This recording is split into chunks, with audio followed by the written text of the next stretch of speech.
And a good morning. Sorry, my little new piece of hardware had pissed me off early this morning. I needed to get that fixed, and it's fixed, and we're working now. Good morning to you. It is hotter than I don't know what out there already this morning. Humidity is 183,000%. When you wake up and it's 70 degrees, that's not going to be a good day. Not for me. Now, if you're a pool lover, that's great. I'm not. I'm the pool boy, not a pool lover. Oh, you are that. I am the pool boy. Me and Javier, who is my personal pool cleaner, he takes care of the pool for me. I clean him out once a week. He's such a fine-looking lad. He is. He's amazing. He does a much better job than I do. I'll go ahead and tell you that. But glad to have you along with us this morning. A couple topics going to get into. One of them, Mario Cristobal was on the Colin Cowherd show yesterday, and he made some wonderful points. I'm going to play a snippet of that interview, and then we're going to talk about it just a little bit. And then also, I want to talk a little bit about the PGA and the Saudi Tour. That's heating up. That's getting ugly. And I don't think anybody is surprised by that. But somewhere we got to figure out what do we do about that. How do we fix that? Baseball regionals get underway today. Yeah, they start today and college tomorrow. Baseball. And morning, Brian Milton. Those are 2 out of 3, or 2 out of 3. Listen, I'm talking about super regional. Yeah, they get started today, and of course, you go through your brackets, and the winners advance to what's called the super regional, and then that's a 2 out of 3, and then those 8 qualifiers play in 2 pools in the College World Series out in Omaha. So it's a big time and it's a big deal. I mean, there's been some surprise teams. East Carolina's one of them. They started the year off, I'm going to tell you, they were bad. Yeah. And my personal opinion, okay, and I'm not a homer when it comes to this stuff. I mean, I'm a very realistic person. We have one of the top 3 baseball coaches in the country, in my opinion, in Cliff Godwin at East Carolina. And I got to tell you, Clemson jobs come open, Lanny. I hope Cliff doesn't leave, but I'm going to go ahead and tell you, if they got a hold of him, I think Tim Corbin. Where's he at? He's at Vanderbilt. He's the one that is, if he's not the best college baseball coach in the country, whatever. And again, there's a lot of great ones out there, and they're really good guys too. Okay. So, what about would it not be a step up, even though he's got a World Series? Whoever's at Coastal. I mean, Gary Gilmore. Yeah. Yeah. So Coach Gilmore, he's incredible. I mean, obviously, recruiting the kids with a chip on the shoulder. We had a kid that from Hickory High, Tyler Poole. That went down to Coastal, and he was a major part of that team. And the boy that ended up being the World Series MVP pitcher is the one that took Tyler's place in the rotation. Again, he does a great job of recruiting, but they went that route with Monty Lee, going from a mid-major and bringing him up, okay? And it's not that Monty Lee's not a great coach. That guy, he's good friends with my brother Grant, Aaron. They're good friends. They know these guys. Greg Starbuck, who's now at UNCG, that coached Grant at Elon as assistant. He's never been a head coach, but as the number 1 assistant, he was down at Clemson with those guys. I mean, they had a very good staff. The thing about it is you've got to reinvent the team every year, and you can't settle. And I'm not accusing him of that. I'm saying that's what a lot of people have said. Well, they just got comfortable making the regionals 4 straight years and then not going, the last 3. So wait a minute, comfortable. That's why complacency. Wait a minute. I don't. There's another team in your mind that comes to that. Yeah, that would be the one sitting on your head. Well, there. The thing about it is, and we can go down that rabbit hole too, because there's very good points like Juju. I absolutely love it when he sends us, the things because it helps. You got to piss him off first about his. Well, that's not why. That's not the way I take it though. Like if you say it, what I'm trying to do is figure out and reinforce what I believe or change my mind by the information that's given to me. But what's interesting is I'm already getting ahead. With the regionals coming up, is there's going to be a lot of movement after these games are over. Yeah. And, as far as college baseball goes, it's not talked a lot about in February and March and April. But when May comes around, you can see it. And, Clemson's a great example. Hunter Renfrow is probably the best baseball player in South Carolina at Clemson University. Didn't play, right? He's doing pretty good at what he does. But what I'm saying is, and not that he should have been, but point is that's the kind of athletes that they've got in. You have a guy like Tim Corbin, who was the number one assistant at Clemson, or Kevin O'Sullivan, who's the head coach at Florida, that was the number one assistant for Coach Leggett at Clemson, right? Then, these are two potential candidates along with Godwin that could come right back in. So the guy they just fired, where did he come from? Was he an assistant? No, Monty? No, he was down at was it College of Charleston, or was it College? I think it's College of Charleston. But anyway, that's where. But he was nationally ranked there too. I mean, he's in top 25. The guy's a great recruiter. The issue is sometimes. But you're recruiting on a totally different level. Well, and he has the right guys around him, like Bradley LaCroix, who is out of Western, that also coached under Leggett. I mean, there's some legacy there as well. The things are in place. They, for whatever reason, it just didn't work out. I don't believe that for a minute that Monty Lee, following him and believing what he does, was a complacent person. I just think that the wheels just fell off for whatever reason. Mm-hmm. One or two injuries here or there, and you don't have the right recruiting mix, boom, it's gone. And they're 13, and I think they were 13 to 16 ACC. It's just not going to get it, year in and year out. And Corbin, he's in the SEC, obviously, Vanderbilt, but, they have guys, pitchers that are drafted 1 and 2, 3, 4, 5, whatever, every year. You bring a guy like that back to Clemson, they're immediately, they're in the Super Regional year one, immediately in the Super Regional, and possibly in the College World Series year one, okay? Well, O'Sullivan, maybe. He's a great coach, too. When you go, when you look at how baseball's done and softball's done on that college level, I really like it because you do these regionals where you go from 64 with double elimination right. down to 16. Right. And then you got a 50-50 chance of making it to the World Series. No, that's right. Because they're going to take half of who's at that next level. Laney, that is probably one of the best points that have been made on the show since you and I have been doing it together, is a 50-50 chance. This is the thing about it. There's two ways that things happen. It either happens or it doesn't, okay? So it really doesn't matter talent versus this, all right, because it's 50-50. Your chances, my chances are half-baked like everybody else's, right? It's a matter of following, again, the process. Yes, but that format is one of the most fair formats. Yeah, it is, because it gives you an opportunity to pitch your 1, 2, and 3 against their 1, 2, and 3. Now, I'm going to tell you what gets interesting in that thing is how they manipulate who starts when based on who they're going up against. Yes. What's crazy is Mike Roberts, who coached at Carolina for, 30 years. Okay, Coach Mike Roberts, he's a baseball coach before Coach Fox took over 20-some years ago. Now he's retired, and Scott's doing it now. But this, what Coach Roberts did when he left Chapel Hill, he went to UNC Asheville, and so my brother Aaron played for him as a freshman, right? Okay, because Coach Roberts was out of it for a year and then got back in. Okay, so he took Bill Hiller's job. Bill went from UNCA. He went to Duke with his son, and then Coach Roberts came in, all right? What Coach Roberts did was, he's so smart. He coaches up at the Cape every year in the summer, all this stuff. Coached the national team, Olympic team, all these things. What he does is he looks at where he's playing, how big the stadium. I mean, this is how deep it gets. And so if he's playing in a larger stadium, it's got wind blowing in that day, he's going to go with like a submarine or sidearm pitcher that throws a lot of pop-ups, all right, the guys over swing on to get people out. Versus if the wind's blowing out, or what he's going power on. I mean, just little things like that. But here's the thing: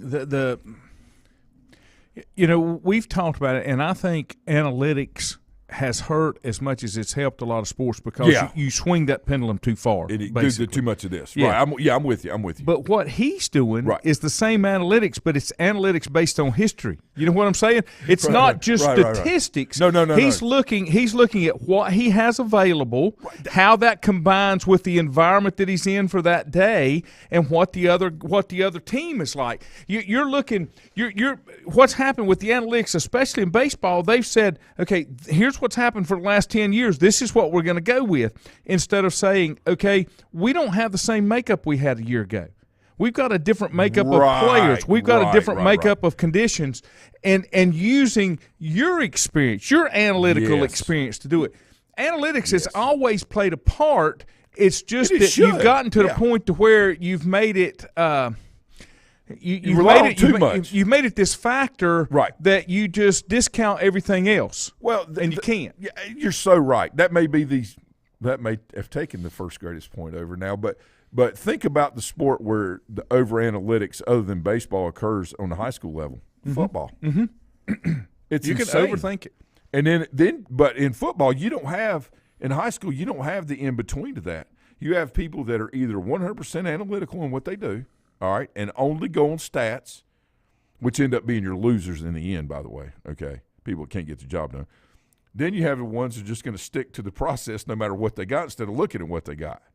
Well, this has always worked for me. This is what I'm going to do. Okay. I was the tweener. I didn't when I Yes. sat down and looked Yes. at a film, that was not the golden answer. That kind of Right. that laid out what I was going to Exactly. see, and then I take that and I say, okay, here's what I've got. And I know that I can't go against this guy because this tackle can't handle it. You know, I go realistic, even though that's where I want to go, and that's what we do. We have to kind of adjust that plan to go, and defensively the same way. I do that You know, every week. When try to. When I was try at to. Highland, because we had great kids, but not the world's greatest athletes. We had a few. Yeah. Okay? You had a few good ones, yeah. Our secondary was the simplest secondary you could have, and we still struggled to understand Right. it. And what we did was real simple. It wasn't hard to look at us and figure out what we were going to do. We lined up in a cover 2, okay, and then we just rotated depending on where the ball went, because that was the easiest way for us Yes. to cover. That gave us that lined us up in cover 2 so that if we stayed inside, we didn't have to do anything. Right. But if you started to roll or you started to sweep, we would roll with the strength where it was going, right. and it was just easier to teach the kids. Now, was it great? Was it a wonderful thing to do? No.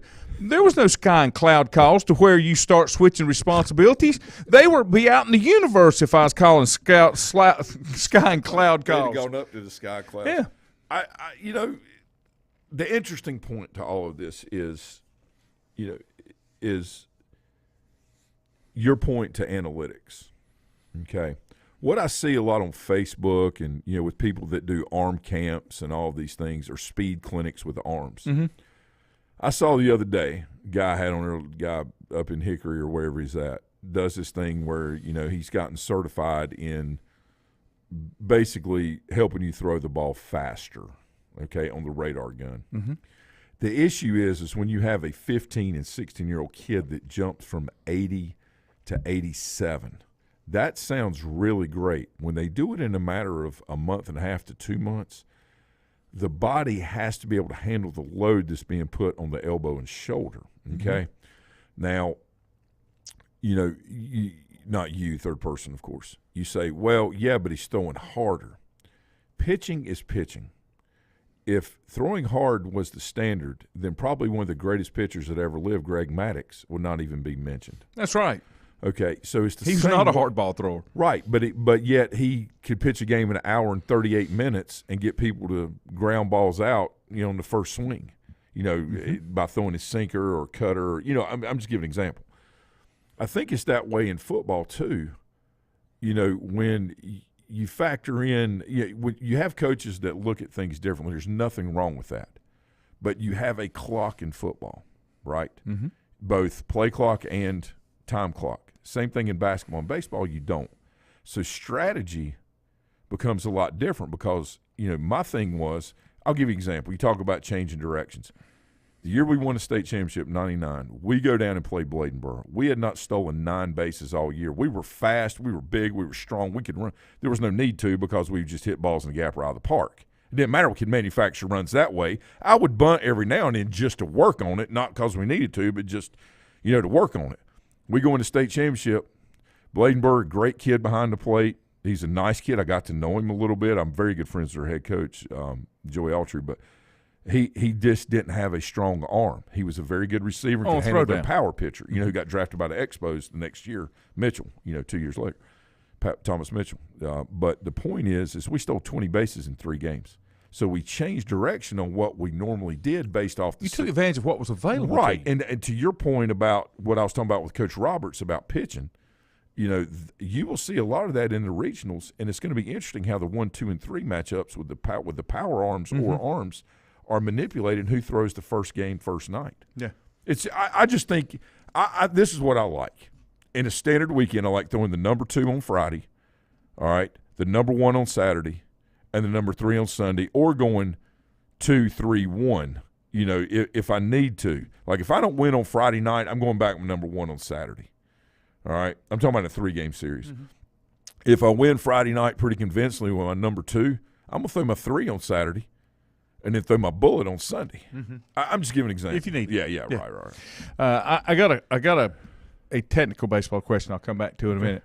Chad says it's all about placing the ball and changing speed. Yeah. And Milton used one of the greatest quotes ever. Nobody plans to fail. They fail to plan. Works Milton. with coaching, I too. love you, Milton. That's right. Bill Klein, good morning. He said Coach Roberts was very hard on umpires as well. He was. The thing about it was, and Coach Klein, Mr. Klein knows this, when you deal with the great coaches, they were hard, but they were about accountability. And the thing about it was, which Mr. Klein, he and I talked about this for years, because when he started, he called when I played, right, and then he called when I was coaching, and he helped me understand things and learn how to do this and do that, But that's where Coach Klein, Mr. Klein, is right about Coach Roberts. Is, even though he was very, very tough and appeared to be whining a lot, it was more about accountability because he knew the rules so well that the umpires had to step their game up, which made the quality of the game being played against their opponent much better. There was no complacency, and that's a great thing. I just was not a great communicator with officials. Let's just leave it at that. We'll take a break and be back. Untangling your headphones, finding the right remote, saying goodbye to your favorite shirt that hasn't fit in 10 years. Why are simple things sometimes so complicated? Thankfully, with auto owners, insurance doesn't have to be one of them. Auto Owners works with independent agents who live in your community and answer when you call, so you can worry about more important things, like finding a new favorite shirt. That's simple human sense. Call Mooney Insurance in Maiden or East Lincoln Insurance in Denver or visit MooneyInsurance.com. Times convenience stores are more than convenient. They're your neighborhood store, your store. With locations in Lincoln, Catawba, Gaston, Iredell, and Mecklenburg counties, there's one near you. Times convenience stores have the right items at the right price, from snacks, cold drinks, and light meals from the grill, and there's always a special to save you time and money. Times has what you need. Times convenience stores, there's one near you. Regardless of where you're going, there's one on your way. Remember, there's always time to stop by Times. Have you thought about when you would like to retire? One of your major assets is planning for retirement is time, and you lose a little of it each day. The longer you wait to start accumulating capital for retirement, the harder it's going to be. How should you plan for retirement? Start by calculating approximately how much capital you will need at retirement, then estimate how much you will have to put away each year. Finally, carefully choose the investments in which you will invest. Stifel Nicholas can assist you. Call Ford Rembert today at 828-624-7300. Stifel Nicholas, member SIPC, and the New York Stock Exchange. First Federal Savings Bank has been serving Lincoln County since 1940.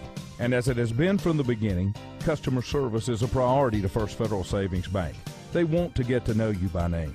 First Federal Savings Bank has the convenience, the products, and the services that the larger banks have, but with hometown people that you see throughout your community. Stop in and visit one of their 4 convenient locations and see what First Federal Savings Bank has to offer you. Member FDIC, an equal housing lender.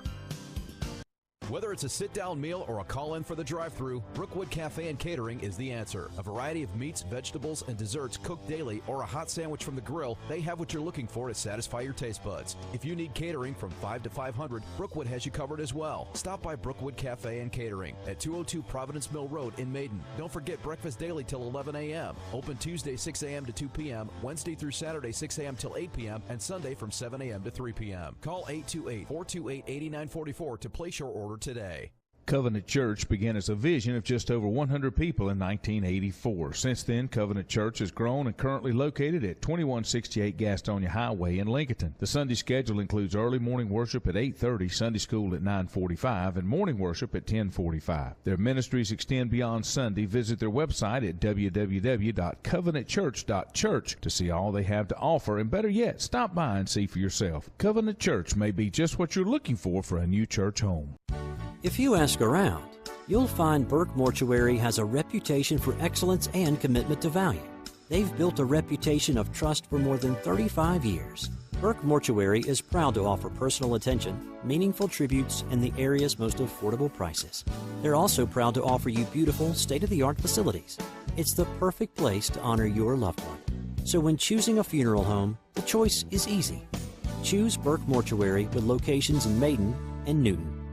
In the best of times, no one is more deserving of every opportunity, encouragement, and support than the youth in our communities. Parents, teachers, coaches, and sponsors struggle to stretch their budgets to continue help. Communities need a team effort. Times Oil Corporation, a longtime member of the community, established the Times Educational Alliance Mission, or Team Foundation. Since 2011, over $125,000 in grants have been donated in the community. Times Oil and the Team Foundation are proud to be community partners.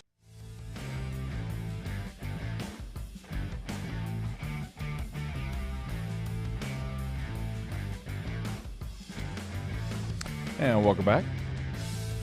Just in case you have missed Bill Bender, Bill's going to join us tomorrow. We haven't been able to have Bill on because I rebuilt some things here in the studio, and my phone piece of equipment did not work exactly right. Juju had lined up, Mike Waddell. You know Mike? Oh, yeah. All right, Mike joined us yesterday. He's down at Campbell University, assistant AD. And he joined us yesterday. And the old box that I had, the little switch where you push it to put the call on the air, it wouldn't hold. It's just a contact wouldn't hold. Right. But if I sat there with my thumb on it, it was okay. So that's what I did for 12 minutes. I just sat there with my thumb holding it down. So we got that done nonetheless. And so the new piece of equipment came in yesterday morning, and I've got that put in, and we're all good. I mentioned that Mario Cristobal, who's the new coach at Miami, he was a two-time national champion while playing for Miami in 89 and 91. And he was at Oregon. And now at Miami, he's from Miami. Yep. He played at Miami, Yep. and now he's back at Miami. Yep. And he had some comments yesterday that I want to share with you that was on the Cullen Cowherd show. And it's something – this is a guy that's been very, very successful, and I want you to listen to what he says, and then we'll maybe comment just a little bit. I was thinking about this. So you won Coach of the Year in the Pac-12 in 2019, obviously had great success. But I hear coaches sometimes, coaches move in their second job and third job, and they learn things. If I said Mario Cristobal today is coaching against Mario Cristobal first year at Oregon, where have you made the biggest leap that Miami will benefit from? Where have you made your big leap as a coach? I think the things that Jimmy Johnson, I'll even go further back, Dennis Lavelle, my high school coach, the stuff that he reinforced back then was reinforced here at the University of Miami. It was reinforced coaching for Nick Saban at Alabama. Was that at the heart of all of it, it's connection and relationships combined with intensity and passion, and we pour an insane amount of time with this stuff. And as the years go on, anytime you stray from those principles and values that are true to being successful and winning, not only on the field, but in developing these young men for that next step in life. We are their last pit stop, right? After this, it's the real world. Yeah. Tough job market, relentless, right? Unforgiving economy. To never, ever stray from those principles and values. And if you could coach against yourself, and if I could coach against myself, I'd always say, don't ever, ever, ever stray from the principles of emphasizing discipline, physicality, culture, relentless effort. Yep. Because with those things, if you stick to those principles, you emphasize those things, and you make sure that how you do anything is how you do everything, and that is your culture always to every single person in the building, you're going to do well. And that's it. In a nutshell, we say it all the time, but that is exactly what it is. It's relationship, it's culture, buying into the system, knowing that you're all in this together, all that sort of encompassing. And when you hear somebody on that level, he's not talking about X's and O's. He's talking about Jimmys and Joes. And you have to understand everything has a place. And he's showing you where the emphasis should be, and he's also showing you and telling you it doesn't matter where you're at. It doesn't matter if you're at the smallest school there is or if you're at the largest school there is. It doesn't matter if it's a private school or a public school. The same principles apply. And they're the basic principles that we've gotten away from, not only in athletics, but we've gotten away from them in the business world as well. Yeah. You don't have the same commitment to employees. Employees don't have the same commitment and loyalty to employers. Yep. It's a two-way street. And it's the same thing that starts right there. And that's why it's important, whether you're at a middle school level, whether you're at a high school level, whether you're at a college level, you're building a foundation of these players. And I don't care if it's men's sports, women's sports, I don't care what it is. All of that's immaterial. It's what you're trying to teach them. And he tells you right there, he's talking about those life lessons that you're instilling. If you build that foundation and you instill those values will rise when things get tough, when you're no longer participating in sports. That's the thing that we miss. And I think so many athletes fail because they weren't taught those values, that wasn't emphasized to the point to where they could help them in the long run. I think that's why you have players that fall off the rails, because they get outside of those bumpers where somebody's taking care of everything and nobody's built that foundation on them where they can make their own decisions and go down the right roads. And until we understand that, we're going to continue to see the fails that we have in all levels of athletics and in business. Yeah, it's how well you are able to handle and cope without protections placed around you. Okay? That's right. Life is like bowling. Either you've got the bumpers up or you got you're going in the gutter. You know what I'm saying? Yeah. And you got to stay. Absolutely. It's like, like you parents, you often hear them say, hey, just keep it between the ditches. What they're trying to say is make sure you focus on what's in front of you, while having an idea of what you're surrounded by. And I think, again, coaches and people in general business, whatever, people are different and they only know what they know. And they tend to fall back to things that make them comfortable. And what happens is you cannot grow without being uncomfortable and without accountability being present, okay? And, accountability makes you redirect your focus and not let you stray to be complacent or comfortable. It helps you be self-reliant while being able to depend upon others, okay? Trust but verify. Ronald Reagan had that on his desk. Mm-hmm. He said, I'll trust you, but I'm going to verify it. I trust you, though, but I'm going to verify it. One of the comments that my boss came up with that we saw in so many places, same vein, but it was – inspect what you expect. Yes, trust but absolutely. That's exactly what you're saying. You've got to make sure that what you're expecting is getting done. And then if someone calls you out on it and says, "Well, yeah, you're telling us to do this, but you're doing that," instead of getting upset and trying to bully people around and say, "Oh, I'm in charge and it don't matter what," self-reflection is very important. And unfortunately, until self-reflection doesn't work. Well, but that's when narcissism comes in, which ultimately leads to failure of some degree, right? Or a major degree. And, we often hear about, great CEOs, and who's the great CEO that we think about a lot of times? Tim Cook with Apple, or even Donald Trump, who was president. He was the CEO of, Trump organization, right? You have – Jeff Bezos. You have all great Elon Musk. Elon Musk. Yeah. Oh, that's the one everybody thinks about now, right? Yeah. That's a good point. But think about this. All great CEOs are great entertainers. They keep people engaged, right? But they may seem gruff on the exterior, but they didn't get to where they are by being narcissistic only in their behavior, right? It's the same thing with great football coaches. A lot of times, people will say, well, that coach, he just does anything he wants to do and it doesn't matter. That's not true. That's the appearance that's given. But the underlying factor is there's been a lot of self-adaptation, self-learning. There's been a lot of reflection. There's been a lot of mistakes made to get to that point. So, it's very easy for people to say, oh, so-and-so is just narcissistic, and that's just the only way it is. Well, that may be true, and failure may be intimate, okay? But they didn't get to that point just being that way. They had other attributes. The problem is when you have things like that get into a public setting, through government services and things like that, because then it's not for the benefit, growth, and development opportunity for others. It's about self-gain and self-preservation. And anytime you get in preservation mode, there's two things in life. You're either growing or you're dying. If you try to maintain, exist, that means you're going to start sliding. That's okay, but that's where it is. If you're not moving forward, you're moving backwards because everybody else is moving forward. Yeah, because everything else is moving forward. That's correct. Are still moving forward. That's correct. So your point. That's but correct. Anyway, I'm done with my rant. Thank you. Just want to make sure I teed you up. Here's something that's coming, and I'll be anxious to see where this goes.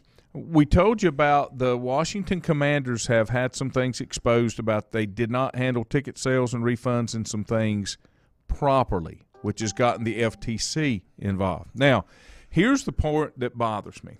The Washington Commanders owner, Dan Snyder, and NFL Commissioner Roger Goodell have been requested, okay? The headline said invites. The first line of the article says requested, okay, to testify. In front of who? The Committee on Oversight and Reform. Is that you talking about Congressional? Congress? Yes. We have people starving, okay, and don't have enough money to go to work, okay, and take care of their children. Why are they worried? It's just like talking about steroids in baseball and taking it to Congress. But the reason is, and this is why I think it is, and it says it here. The committee has been investigating the Commander's hostile workplace culture since October. I think the reason it got to this level is because the NFL is not policing and dealing with its own issues. And then when it got money, kind of like we talked about with gangsters, the only way gangsters got in trouble, not tax for murders, evasion. they got invited for tax evasion. They got them on the stuff that they couldn't get around.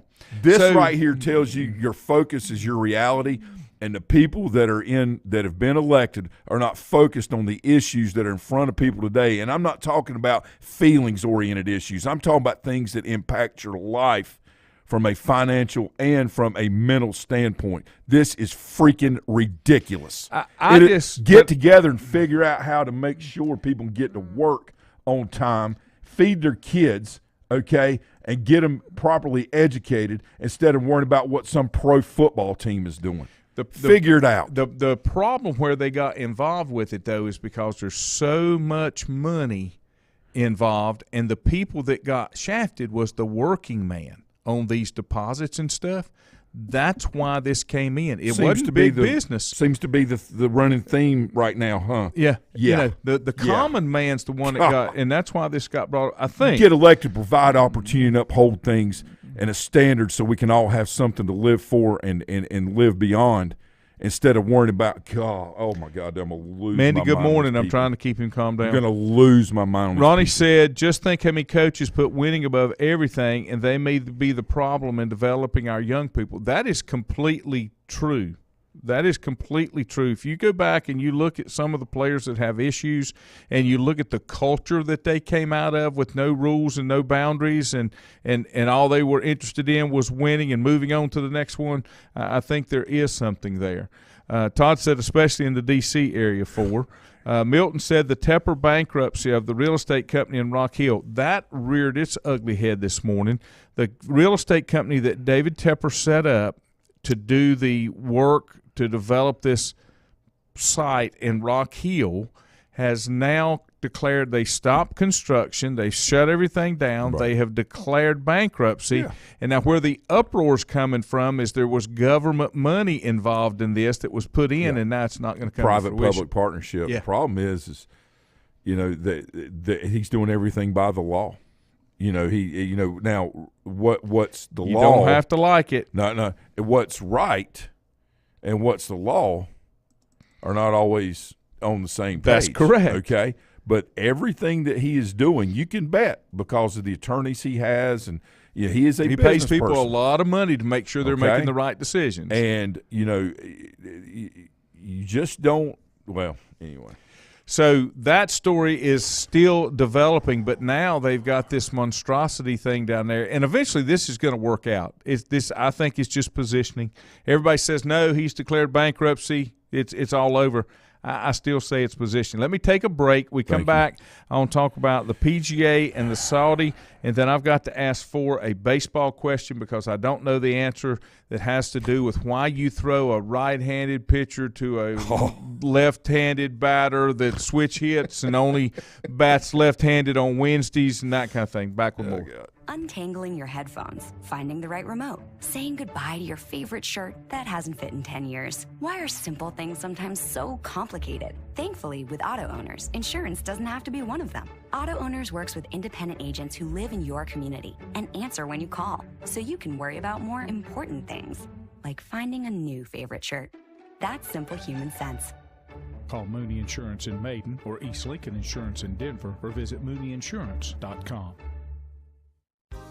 Times convenience stores are more than convenient. They're your neighborhood store, your store. With locations in Lincoln, Catawba, Gaston, Iredell, and Mecklenburg counties, there's one near you. Times convenience stores have the right items at the right price, from snacks, cold drinks, and light meals from the grill, and there's always a special to save you time and money. Times has what you need. Times convenience stores, there's one near you. Regardless of where you're going, there's one on your way. Remember, there's always time to stop by Times. Have you thought about when you would like to retire? One of your major assets is planning for retirement is time, and you lose a little of it each day. The longer you wait to start accumulating capital for retirement, the harder it's going to be. How should you plan for retirement? Start by calculating approximately how much capital you will need at retirement, then estimate how much you will have to put away each year. Finally, carefully choose the investments in which you will invest. Stiefel Nicholas can assist you. Call Fort Rembert today at 828-624-7300. Stiefel Nicholas, member SIPC, and the New York Stock Exchange. First Federal Savings Bank has been serving Lincoln County since 1940. And as it has been from the beginning, customer service is a priority to First Federal Savings Bank. They want to get to know you by name. First Federal Savings Bank has the convenience, the products, and the services that the larger banks have, but with hometown people that you see throughout your community. Stop in and visit one of their 4 convenient locations and see what First Federal Savings Bank has to offer you. Member FDIC, an equal housing lender. Whether it's a sit-down meal or a call-in for the drive-thru, Brookwood Cafe and Catering is the answer. A variety of meats, vegetables, and desserts cooked daily, or a hot sandwich from the grill, they have what you're looking for to satisfy your taste buds. If you need catering from 5 to 500, Brookwood has you covered as well. Stop by Brookwood Cafe and Catering at 202 Providence Mill Road in Maiden. Don't forget breakfast daily till 11 a.m. Open Tuesday 6 a.m. to 2 p.m., Wednesday through Saturday 6 a.m. till 8 p.m., and Sunday from 7 a.m. to 3 p.m. Call 828-428-8944 to place your order today. Covenant Church began as a vision of just over 100 people in 1984. Since then, Covenant Church has grown and currently located at 2168 Gastonia Highway in Lincoln. The Sunday schedule includes early morning worship at 8:30, Sunday school at 9:45, and morning worship at 10:45. Their ministries extend beyond Sunday. Visit their website at www.covenantchurch.church to see all they have to offer, and better yet, stop by and see for yourself. Covenant Church may be just what you're looking for a new church home. If you ask around, you'll find Burke Mortuary has a reputation for excellence and commitment to value. They've built a reputation of trust for more than 35 years. Burke Mortuary is proud to offer personal attention, meaningful tributes, and the area's most affordable prices. They're also proud to offer you beautiful, state-of-the-art facilities. It's the perfect place to honor your loved one. So when choosing a funeral home, the choice is easy. Choose Burke Mortuary with locations in Maiden and Newton. In the best of times, no one is more deserving of every opportunity, encouragement, and support than the youth in our communities. Parents, teachers, coaches, and sponsors struggle to stretch their budgets to continue help. Communities need a team effort. Times Oil Corporation, a longtime member of the community, established the Times Educational Alliance Mission, or Team Foundation. Since 2011, over $125,000 in grants have been donated in the community. Times Oil and the Team Foundation are proud to be community partners.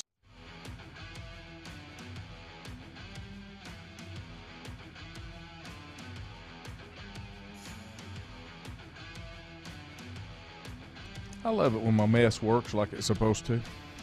I got my little toy here. I like my little toy. That Cullen Cowherd bit that we had earlier, that was courtesy of Fox Sports and the Cullen Cowherd Show, The Herd. Make sure we give proper credit, as that's where that clip came from. I think I told you when we started. You have to be very careful or I get bumped off Facebook. Todd wanted to know if that was a 13 or an 11 bankruptcy. I was told it was an 11. Okay. That's what they said this morning. So there's major differences between that. There's I mean, they 13's go a all the way. restructure. You're still going to kind of be in it. And you got 12 us in there, and you got 7 and all these, okay? But there'll be a way for the creditors, eventually, if there'll be a way for the creditors to eventually make money on this. They've got to restructure because things have stopped, and there's no money currently coming in. Again, it's by the letter of the law. It's still not over. No, right. And again, I just want to be very clear what we, and I mean all of us, sometimes perceive as right, and what's the law maybe aren't always, you know what I mean. I have to do this all the time with my girls and work and different, adult real life things that come up and happen. And I have to explain that you don't have to like some of the things that you have to do. Yeah. But that's the way it is. Right. If it's legal and it's not, not going to hurt you, those kind of things. Josh Stewart, good morning. Stew ball. Milton said, I think Charlotte has a secret pot sweetening offer to keep the Panthers and all Operation Charlotte Pipe. They have developed all that property, Milton. That they have made a beautiful place out of Charlotte Pipe and Foundry. I don't think that's going to happen. And I don't think Tepper wants to be there. With football, I think it's go back to Forest Point. I think he's okay with it as a soccer stadium, but he wants his football place somewhere else. Think about it. With some sports where they're positioned, okay, and the politics around that particular area coexist with that sport. Okay, so there it is. Let me give you my little bit here on golf, and then we're going to drop back over to baseball in just a second. I'll get your question, Ronnie, that you sent in. There is a riff going between the LIV Golf Tour, which is a Saudi-backed professional golf league, and the PGA. The LVI Golf announced 42 players will compete in its inaugural event beginning on June 9th, which is next week in London. And it's time to catch up on what's going on. Now, let me tell you where this kind of came from. There was an idea of a breakaway circuit of the PGA back in 1967. Okay? Now, this one is backed by Greg Norman and Rupert Murdoch to create a world golf tour. Right. Okay? Talk about top players in the 8 events, and this goes all the way back. The PGA does not want to give that up. They want to force players into what they do. Now, there is plenty of money here to back this, and the players, as they should, you go where the money is. Yes. I mean, that's kind of the way that works. Market takes you.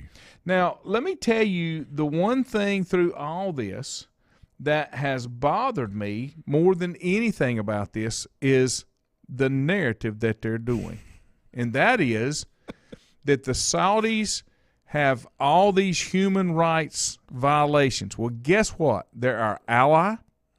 We do a lot of business with the Saudis. We do a lot of business with a lot of countries. Check the labels in your clothes, and they're coming from countries that have human rights NBA, violations. China. I mean, come on. It's all. But don't pick and choose. Yeah. You can't cherry pick what you want to make your argument. I go back and say before, there's only black and white issues and elements. Can't be gray, because if everything's gray and in the middle, then there's no validity to either side. There is no either side.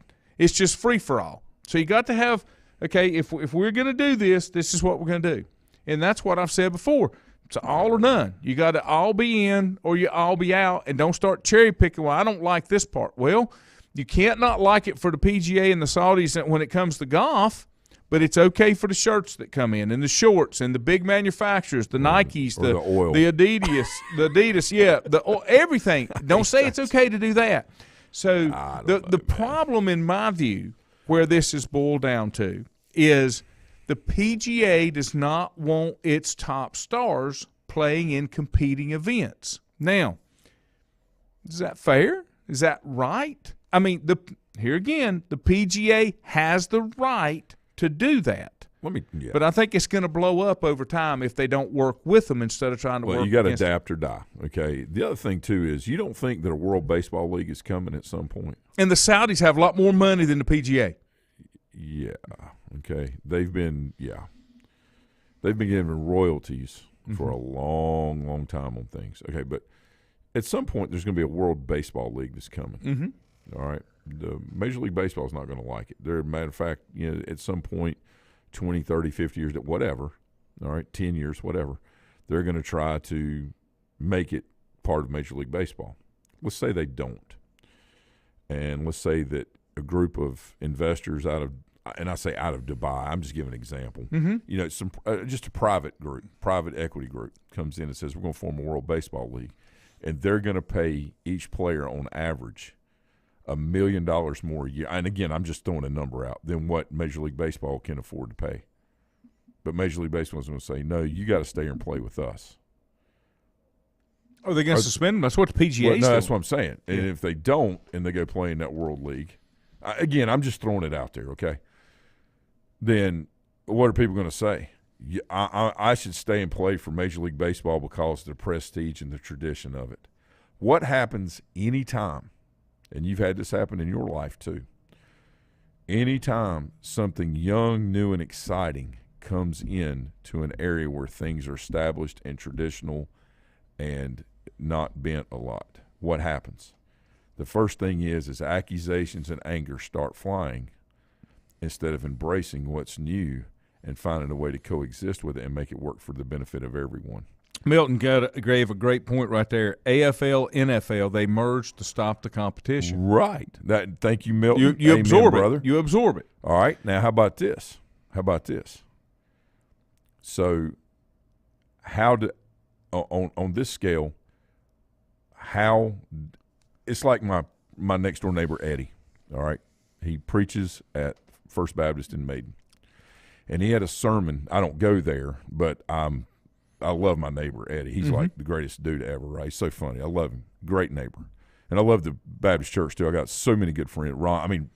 And his daughter's educating him well, getting him out of the chicken coop and into Clemson. So he's improving. She is going to Clemson. He's improving. Yeah, right. Poor Eddie. But anyway, he had a sermon one week that talked about having a backpack, and God sits in your backpack, and you pull him out whenever you need him. And that's not the way things work. That's correct. That is an example. Now, again, we're not talking about God in this. We're talking about, but the higher moral authority.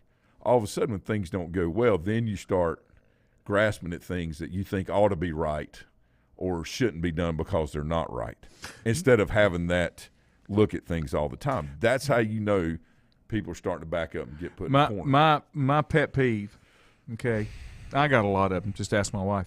My pet peeve when it comes to an argument, whether it's with her or one of the kids, if we're discussing point A, okay, and we need to come to some realization, some agreement, some negotiation on point A, and you can't negotiate with me, you bring in point B.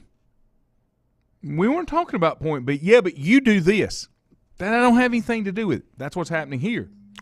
That's where that came from. Yeah. I mean, that's what it is that they don't like, is because they don't have a real way to defend it. So we're going to bring in this argument. Yeah, we try to go for a moral authority argument, and the problem with that is it's style-based and not substance-based. Even though those things may or may not be true, they're not relevant to the current situation and what's taking place, because if they were, then that would have been talked about from the forefront, and those policies and procedures have been in place the whole time. And I've told you, my other new thing is, if the facts hurt your feelings, that's on you. Yeah. Facts are facts. Yeah. What is real is real. Well, you don't have to like it. You don't have to agree with it. You don't even have to accept it. You can agree to disagree, but you have to deal with it, right, because they're facts and they're real. And I think the problem today in today's world is, with all the instant information we have, we're having a hard time in understanding what facts are versus narrative. Yes. And intent. Because what's true and truthful and just and whole cannot be, you can't put a blanket on it and say, yeah, well, that might be true here, but look at this. Diversionary tactics are, and we see this in sports all the time, all right? We try to make excuses for inappropriate and deviant behavior. Well, it's because of this or because of that. What it all it's comes right down or wrong. to, right? What it comes down to is, you came in this world alone. You're going to leave alone, all right? And you're responsible for only one. Now, you may try to do things the to guy help looking others. back at you in the mirror. Right. You may try to do things to help others, and as you should if you're able to. Capable from a mental and physical, financial, whatever, okay, to help others, whether it be with your time, your money, your effort, your energy, your gratitude, whatever. But the whole point to all this is we have a bunch of adults, all right, that have grown up under protections, that when decisions are having to be made and they see this, the real world, like Cristobal talked about, that is very unforgiving, that we start shouting out and lashing out because we don't have those protections, safe spaces in place to help us not have to make decisions. This is the problem we're having. Decisions are hard. They're not supposed to be easy, right? Or everybody would be able to be in the position they're in. Yeah. And it's all about accountability, and again, it's about that way with not only the PGA, the NFL, our daily lives. And I tell you, things are getting interesting, but the one thing that you can never run from and hide from forever is truth. Yeah, that's right. And we all are susceptible to it. All right, now let's go back in our waning moments here. Ronnie had a question. Oh, Todd also said that's why Justice is blindfolded. And that is correct.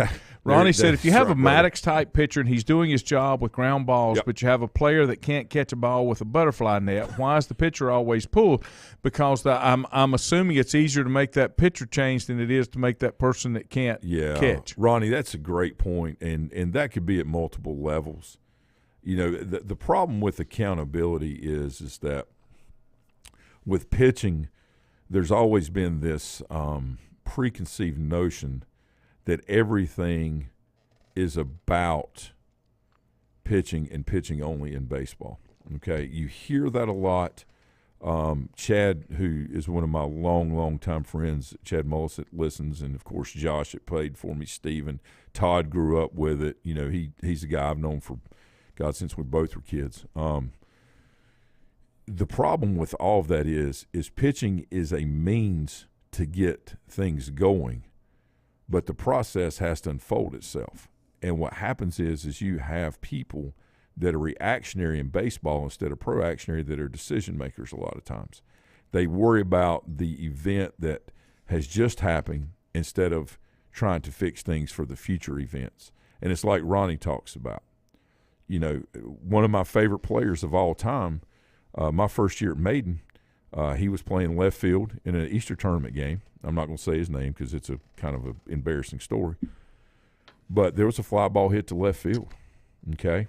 And we were not very good my first year. We were 3-19, but we were getting competitive. We were very young, okay? This is 97. We're playing the Easter tournament at Fairgrounds.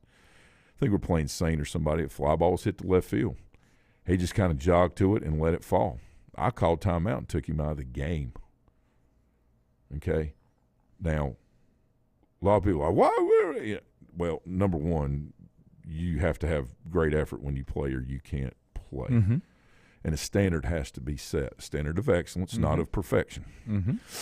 And what happened is 2 years later in the state championship, when that same player was playing right field, it was bottom of the 7th inning. The game was tied, bases loaded, 2 outs. A fly ball was hit to him in right field that he had to run and go get.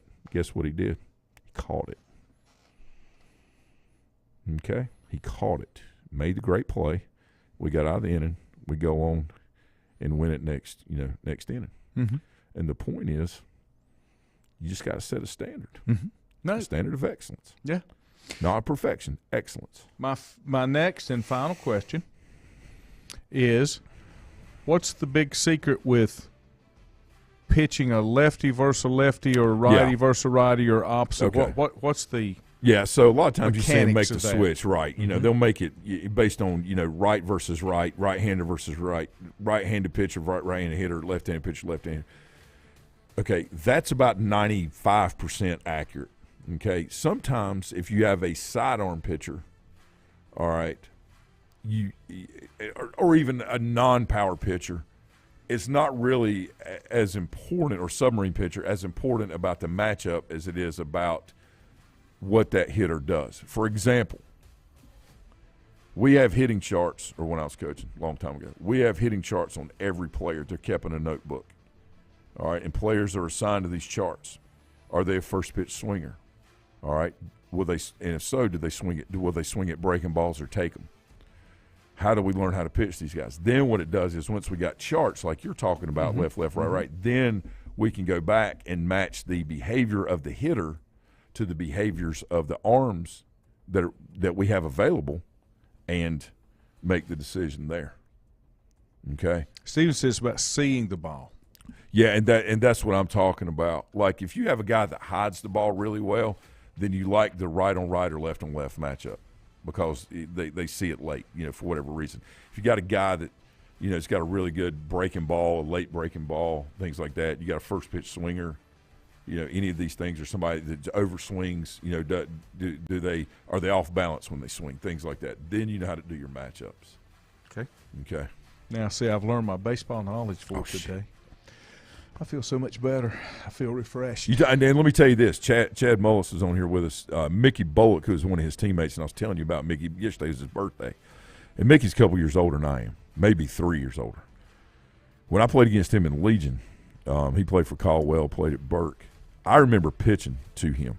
All right. Now, I'm a guy that, I'd throw 7, 8, 9 innings and give up, 12 or 15 runs. Now, I was not a power arm by any means, but I would do my best to compete and not give up. It was nothing for me to give up 3 home runs in a row to 3 straight hitters and get cussed out by Coach Swink, which that's fine. Now, don't get me wrong. I may get a couple of my own later in the game hitting and a few RBIs as well. Don't get me wrong. But the point is, when Mickey was at the plate, a pitching matchup against a guy like him would never matter, because he was such a pure hitter, okay? It would almost be like trying to say that, like, a pitching matchup with A-Rod would matter, right. or with who Ted Williams, or Pete Rose. Now Pete could manipulate the pitching matchup because he switch hit. Yeah. George Brett. Now, again, there's other people I've left out. Barry Bonds. Regardless of what you think, I mean, it is what it is. McGuire, all these things. So it's important, but it's important not for the great ones, but for most of the players where you can take advantage of that. Okay. One final note as we leave the air, we lost a great person and baseball legend today in 1941 at the age of 37. Lou Gehrig. Lou Gehrig. Yep. Yeah. When you have basically a disease named after him, we were talking about it just a couple days ago. Bob Waters, baseball coach from Western. But today is the day we lost Lou Football Gehrig player at 87. For the Broncos too. Remember the great player that just a few years. I say he's a great player. He made a hit or whatever, and was that Dennisburg? No, he was one, but then there was another player as well that suffered through that as well. So terrible disease, and my son is named in honor of Keith LeClaire Gehrig. Yep. Due to this horrible thing, because Keith, even though he wasn't my best friend, he had a major People impact can have on my impacts. life. Yeah, And sure. it was important. Yeah. It's important. Have a great day, everybody. Tomorrow's up in the air. We'll see what happens. It's Friday all day, as far as I know. Have a good one. We'll see you.